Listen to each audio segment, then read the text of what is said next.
But yeah, I can officially say I have millions of views, and that's kind of cool. But yeah, I don't know. I have a challenge for all of you. Why are we doing this?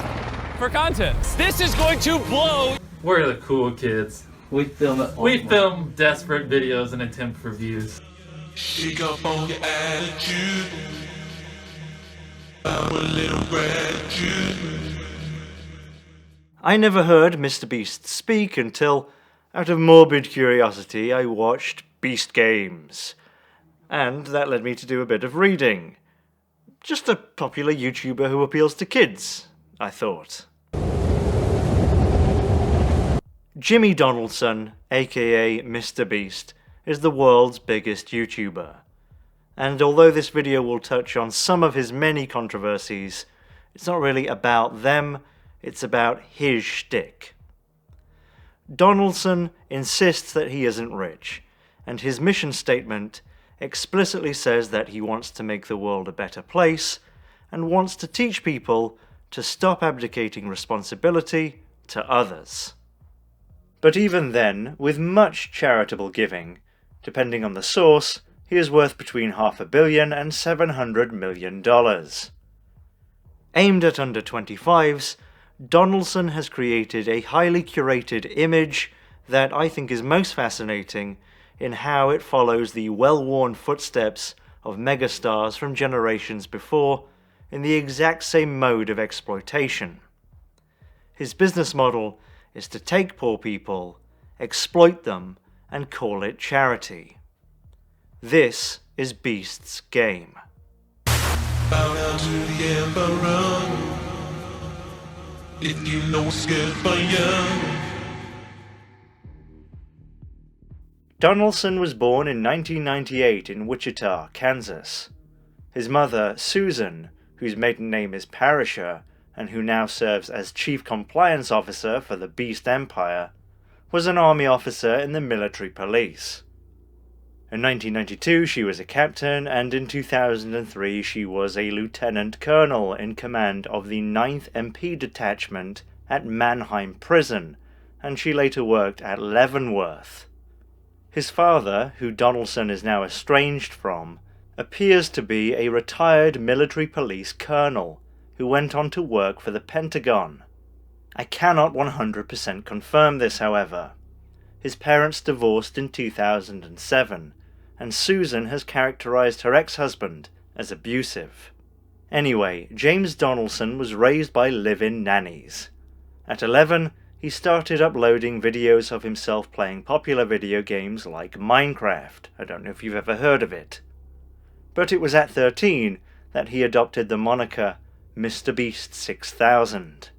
By his own account, he was obsessed with studying YouTube's algorithm and going viral, and I suppose by extension, becoming famous. He graduated from a private evangelical school in 2016, the same year that he dropped out of college in his first semester, and at the beginning of 2017, he made a video that did, indeed, go viral. Think of the pain I'm about to get. Screw it. Let's 24,900 and 93,320, 93,321, 93,322, 93,323. I counted to 100,000 is as riveting as it sounds and proved to be his breakout. From there, his content developed into silly, increasingly expensive stunts where the onus more and more becomes the extravagance of the setup, filmed acts of unexpected charity, such as giving a random homeless man $10,000, and comparing very expensive things to very cheap things. No, but seriously, which is better, a $1 car or a $100 million car? Science needs to know. Since then, he continues to make videos but has diversified his portfolio with investments in apps, a restaurant and attached network of ghost kitchens, video game peripheries, and more than a dozen cryptocurrency schemes. A good amount of these ventures have become controversial over the years, and just for a taste, a lovely hydrogenated saran-wrap taste, here are just a few examples. In 2022, Donaldson launched Feastables, his very own brand of chocolate bar, marketed as a healthier alternative to established brands in very loose terms.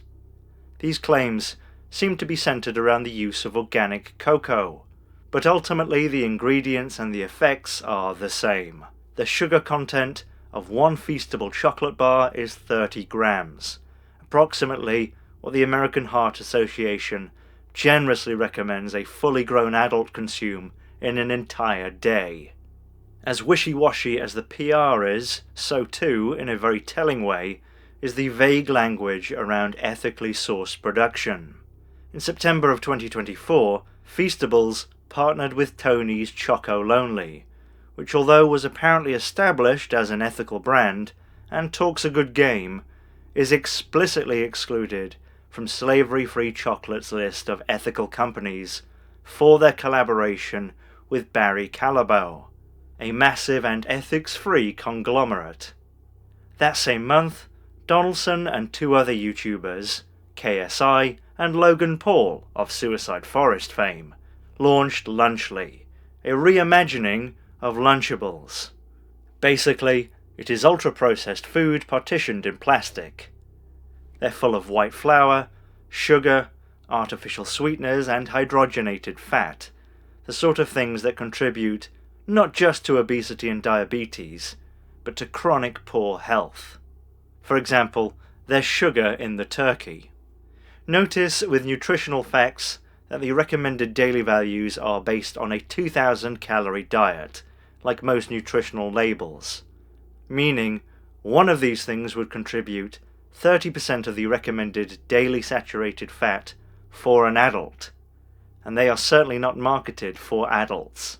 Crunch bar. Whoa. Feastables crunch bar. Now, the USDA's recommendations for lunch for 12-year-olds is 600 to 700 calories per day, so a 12-year-old would need 3 of these turkey things to meet that recommendation, but that would give them 90% of the daily recommended saturated fat for an adult, and also 63% of the recommended sodium intake for an adult.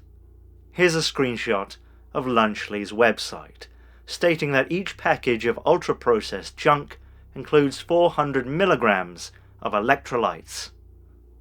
This is a very tricky way of saying it has a lot of salt. Here, electrolytes are used as a synonym for sodium, because, electrolytes, what do they do? Something good, I bet. Athletes drink them. Sugar, white flour, artificial sweeteners, and almost no fibre. Who funded this? Big diabetes? Adults choosing this when they know what is in it is one thing, but Lunchly is clearly marketed at kids, as its founder's content is clearly focused on kids. Oh, and lead has been found in the Prime drink, and mercury, and an ongoing class action lawsuit alleges that a can of Prime contains 1.5 times the amount of PFOA and 3 times the amount of PFOS that a human should consume in their entire lifetime. Now, is that worse than Kraft selling Lunchables to kids? Lunchables that, by the way, have been found to contain traces of lead? No, it's the exact same thing. A soulless corporate entity that would sell cyanide to kids if it was profitable and legal. And with that in mind, here's an ad. Perhaps. Lucky you. When Jimmy first told me about Dee's Nuts, I thought he was crazy. It's a free browser add-on that automatically applies coupon codes when you check out online. Donaldson has also been involved in numerous cryptocurrencies, promoting some for a fee, investing in some, and doing both with some. In late 2024, the website Luke published an extensive investigation into some of Donaldson's crypto activities, with the caveat that their findings probably only scratched the surface. As with any financial product or activity, fully understanding the machinations can be like trying to find the end of a fractal. And so, there is no incontrovertible proof that he did commit insider trading. At least for me, it's easier to understand the core path to profit with crypto for influencers like Donaldson than the ins and outs of circle-within-circle token wallets and exchanges. Put very simply, it works like this. Donaldson puts his weight behind a crypto coin. He might invest his own money into it, he might get paid in the coins to promote them, it might be both. He, and other big names, like his Lunchly friends, KSI and Paul the Elder, promote the coin. That might be as simple as tweeting about it, or briefly mentioning it on a podcast. So me and Logan both bought punks. You guys have probably seen on his Twitter that he bought a bunch of CryptoPunks at the same time, right? This has the intended effect of drawing in others to buy that coin, which pushes up its value. This makes the coins that Donaldson et al. Were already holding far more valuable in cash terms. After the hype begins to die down, but before the coin's dollar value crashes, Donaldson trades his coins back in for a much higher price in real currency terms. Even simpler, have a coin, hype the coin goes up, dump the coin, profit for you from everyone else who bought the coin. This is not illegal. If it were, the cryptocurrency industry could not exist. But it is unethical, especially for someone who says they don't care about money and just want to make the world a better place. How does a very rich person becoming a little bit richer, at the expense of normal people becoming quite a bit poorer, benefit anyone other than themselves? At the end of the day, like, we help people. You know what I mean? Yes. I reinvest everything. I don't live in a mansion, and we're all just friends. And it's not like it's not like we're hand selecting actors from LA or New York. It's literally just like, just random guys from North Carolina that get along well. How we've gone this many years, this many videos, and they don't hate each other and they still are friends. I don't know. I feel like I've gotten a little lucky there, because they legit hang out and do stuff all the time. I think it's a little bit of trickle down from the top too, because you're so generous and you're so friendly and you have such a good time and you do enjoy this sort of camaraderie. Comes in the room and he goes, "You absolute fucking get back in that fucking room, or I swear to God, Turner. Jesus Christ, how many fucking times do I have to tell you how to edit this video? What are you, a fucking..." This is a clip from a 2019 video from Matt Turner, who as a 19 or 20-year-old worked as an editor for Donaldson between 2018 and 2019.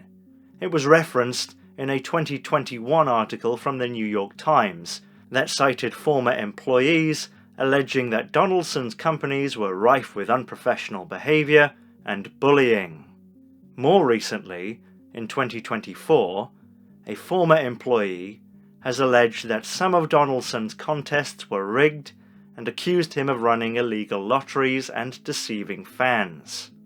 Around the same time, Donaldson's longtime collaborator, Ava Chris Tyson, who had been with him since 2012, was ousted after it emerged that she had, allegedly, spent quite a bit of time in a Discord server full of minors, 14 and 15-year-olds, spamming pornography, among other things.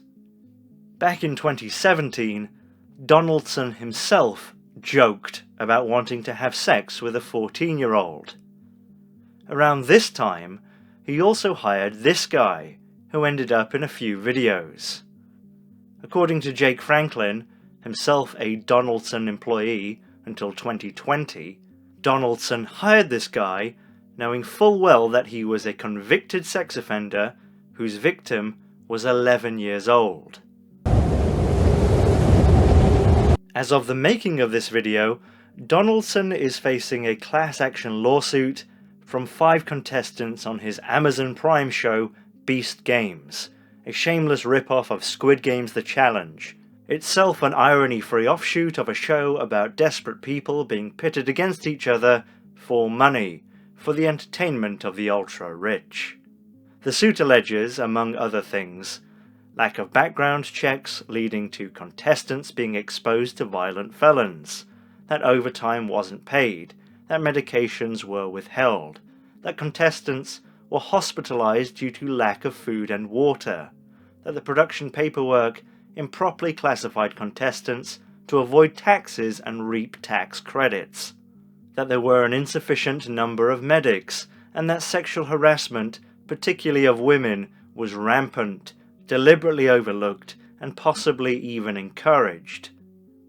The New York Times also interviewed female contestants who said they were denied menstrual products and mocked for asking for them. There have also been multiple reports that Donaldson specifically requested that Beast Games be non-union, so as to avoid paying benefits and the stringent safety regulations that would have come with using a union crew. Beast Games was the first thing I watched from Donaldson, and I suppose what surprised me about it was how blatant it all is. Not just that it's obviously exploiting desperate people, some desperate for attention, most desperate for money, but how joyless it all is. I'm sad, I'm sorry. but I have one more chance, so it's okay. You do have one more chance. I'm rooting for you. Donaldson couldn't make his hosting duties look more like a job. I went back and watched some of his YouTube videos, and they are much the same, although Beast Games is especially icky, as it clearly never focused on the games themselves at any part of production, but rather how to stimulate conflict between the contestants.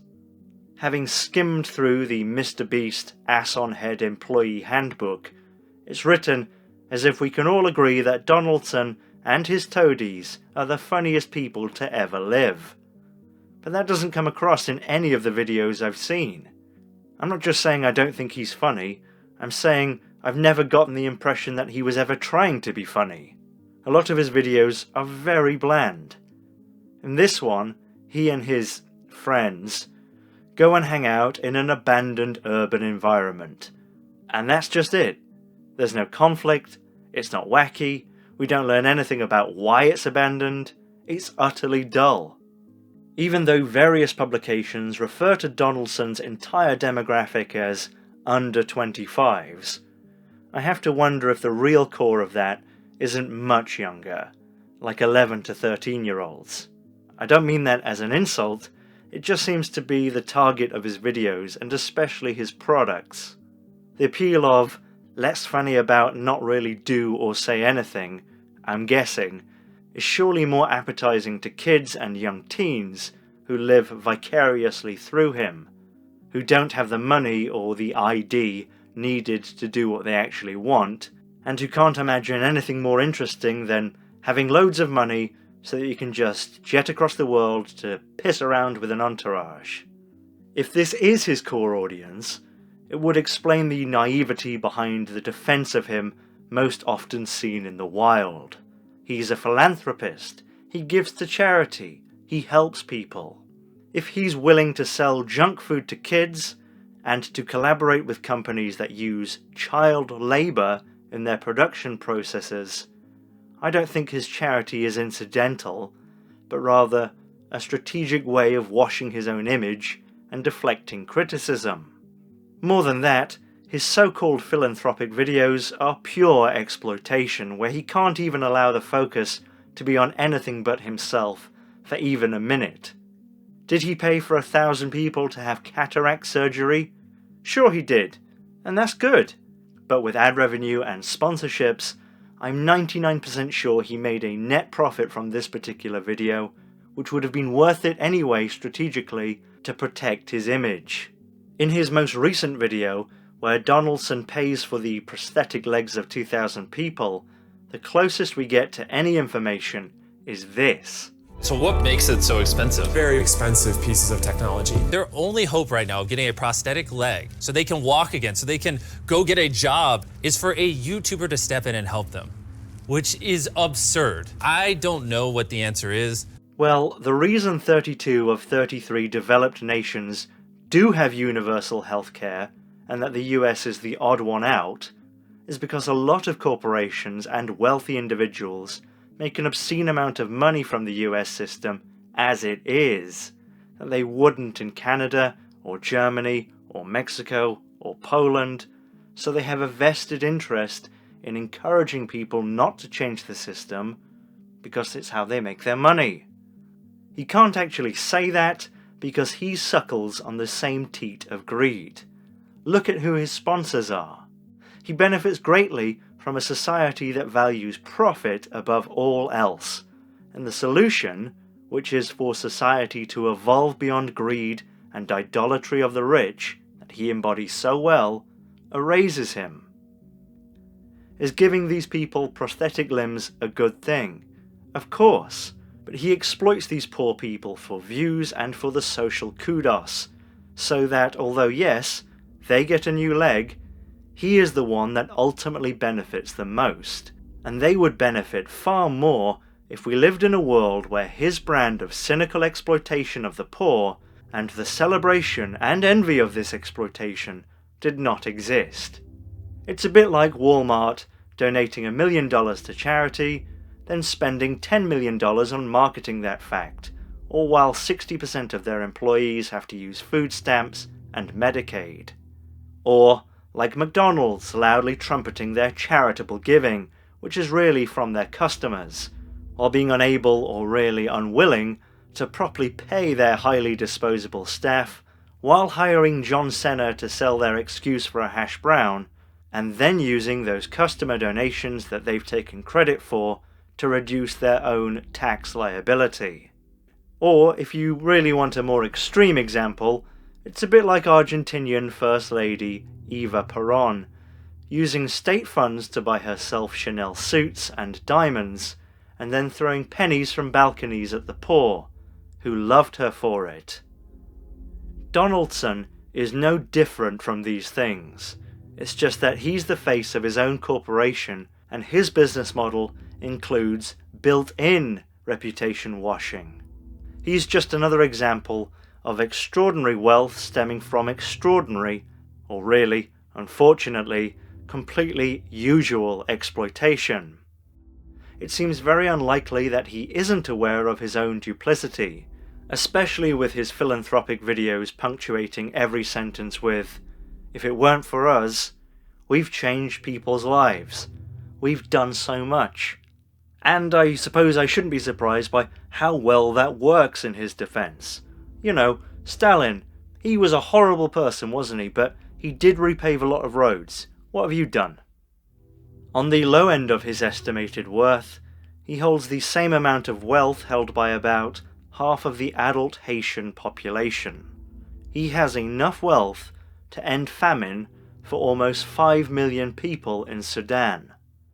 His employee handbook, which I think really was written by him, and the slide deck he uses to pitch himself to potential big sponsors, paints a picture of not so much a business-first mindset, but a total business mindset. That, and his own account of his origins, I think make it very much look like he never, even at the beginning, had anything to say or any desire for anything other than money and fame, and I highly suspect the fame part of that equation is most appealing to him for its relation to money. He's all about money. He loves money. Money is everything to him. Quite simply, if someone wants to make the world a better place, they don't sell junk food, and they especially don't sell poisoned junk food to kids. They don't spend $100 million of Bezos's money with a $5 million prize to set up the Hunger Games Light. They don't pump and dump crypto. They don't hoard so much wealth that they could double the healthcare spending of Somalia for a year. 18 million people in Somalia.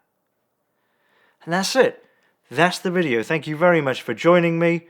You can get these videos about a week early on Patreon. If you do become a patron, I can't send you any child labour chocolate, unfortunately, but you can always go down the shops. They have quite a selection. Thanks again. Join me on Blue Sky, Twitter, or Facebook, if you're so inclined. Be excellent to one another, and party on, dudes.